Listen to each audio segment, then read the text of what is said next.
Remember when they told us that Dragon Ball Sparking Zero was gonna feed generations? Well, I'm still hungry. And I'm not someone who was preying on the downfall of this game. I wanted this game to be the greatest Dragon Ball game of all time, and it definitely had the potential to be. But unfortunately, it didn't live up to its potential. But what do you think was the biggest issue with Dragon Ball Sparking Zero though? Let me know in the comments. Also, please drop a like. A thumbs up will help this channel out and be able to encourage more discussions like this. I'm not a Sparking Zero hater, contrary to popular belief. This was a game that I looked forward to for 17 years. I was there when Budokai Tenkaichi 3 first dropped. I played the Raging Blast games, and I even played Tenkaichi Tag Team. This style of Dragon Ball game works. It ages well. It's fun and it's engaging. But why wasn't Sparking Zero enough? Why wasn't this enough for Sparking Zero? Well, I think the main issue that harmed Sparking Zero was the lack of game modes. I think them putting as much stock as they did into online mode, thinking it was going to carry the game, was a major miscalculation on their part. Is there an audience for online? Yes, of course, especially in our modern generation. But this series is not one that is based solely for the purposes of being competitive, of being online.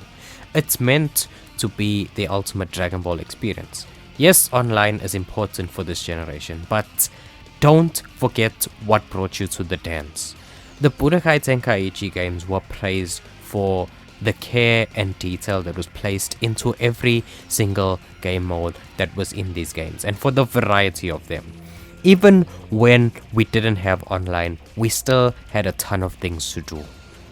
And for Sparking Zero, which is a game that is aiming to capitalize on people's nostalgia for Budokai Tenkaichi, many of these people do not care about online. They don't want to play online. They just want to play single player and even local multiplayer. But Sparking Zero doesn't really offer much in terms of offline gameplay, sadly. Another major disappointment, another major problem that I had was the custom battle mode. I was really looking forward to this one. The idea of being able to craft your own playable Dragon Ball narrative and being able to share and download others seemed like an incredible idea. This really would have fed generations, no hyperbole there. If it was executed well, it would have made the game age amazingly, because we'd have never-ending content essentially and a lot of replay value. Unfortunately though, the mode was a massive letdown. It was bare bones and difficult to navigate. I really hope that they don't give up on this concept though. I would love to see it be done better. Maybe in Sparking Zero 2 or Sparking 1 or whatever they decide to call a future sequel. I also am not really a fan of how they did story mode. I appreciate them trying something different with having different individual character stories, but I would have rather they just go through the series chronologically from original Dragon Ball to Super, and then maybe added Daima in the DLC. I also think this would have added a lot more playtime. The what ifs were pretty decent too, but I just wish there were more. At the end of the day, if you're looking for a good playable Dragon Ball story game, you are probably just better off playing dbsz Kakarot instead. And the DLC. The DLC that I always forget exists. Dry spells and lack of communication from the devs. This game is a ghost town now.